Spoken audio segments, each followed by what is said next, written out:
The all-new Sony A7R5 for wedding photographers. Let's go behind the scenes at a real wedding day and talk more about this camera.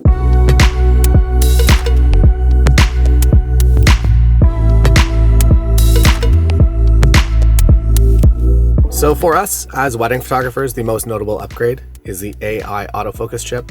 Basically what it means is that it understands humans on an entirely different level now, more advanced. Sony autofocus is already industry leading and it's become even better. It also understands animals and vehicles on a better level as well, but that's not super important. I guess maybe animals on a wedding day. It's nice to have, but it's not a critical feature. When it comes to humans, it is a 60% upgrade in eye autofocus, which is a pretty crazy number. In real life, basically what this means is that when you are shooting a wedding day and people are at all different angles, maybe you're above someone and it's a bit of a weird angle.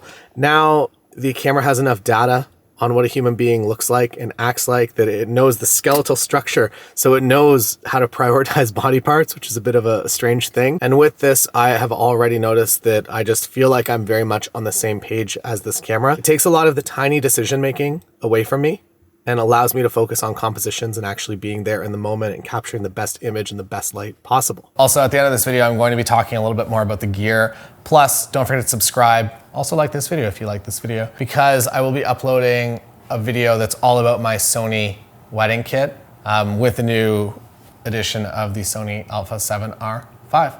Also, Black Friday is the last day that you can sign up for monthly membership.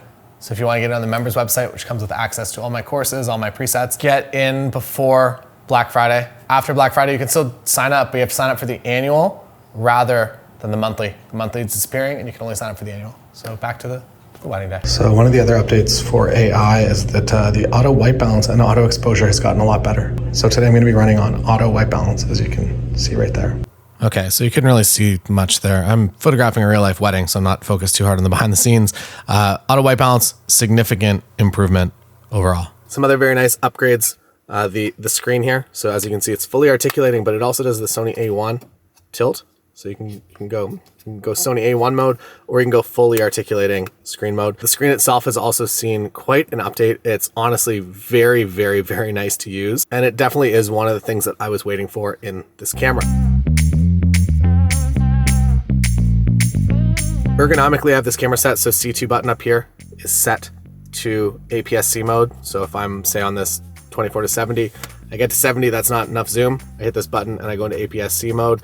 And with this 60 megapixels of this camera, you're now able to get a 26 megapixel APS-C image, which is more than enough megapixels for you to deliver on the wedding day. The other thing I changed is I set this back wheel here to ISO.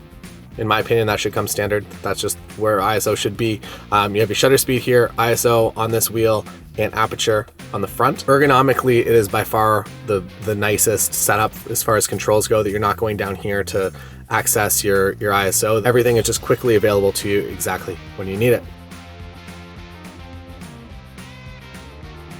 This camera is the best image quality of any Sony Alpha camera that has ever existed.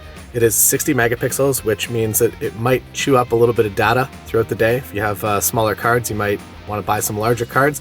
What you can also do is you can go into the menus and you can set it to raw medium size. So you can do lossless compressed in medium size raw. What this means is that you're now shooting 26 megapixel images from this camera. So maybe, for instance, you're out doing landscape photography or you're at a commercial shoot where you need all of the megapixels, you use all 60 for that.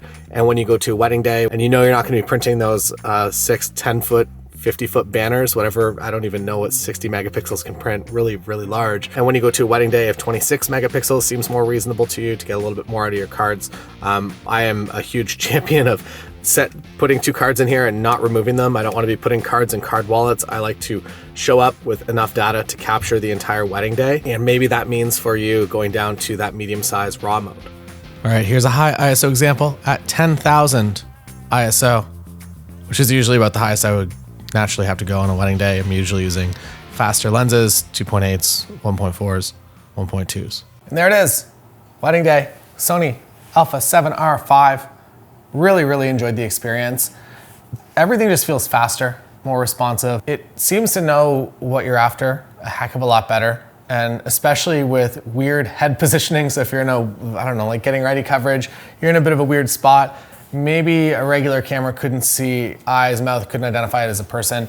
This camera definitely understands that it's a person. So whatever data set they've given it, very, very, very well done for human beings. I haven't tested beyond that for trains and taxi cabs and animals yet, but for us as wedding photographers, it is an incredibly powerful tool. Most of the day I spent on the 35 to 150 and the 50 GM as well. The 24 to 70, unfortunately, like every time I bring a 24 to 70 to a wedding day, it simply doesn't get used as much as it probably should. This is the G Master version 2. Incredible lens, love it for travel, love it for commercial video production, commercial photography, but for wedding days, I tend to find myself preferring the 50mm f1.2.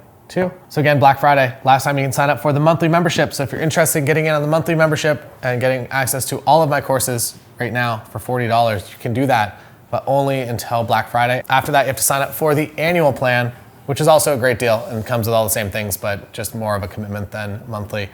So yeah, head on over there. Don't forget to subscribe because I will be making a full video about just the kit that I use for Sony wedding photography. See you next time.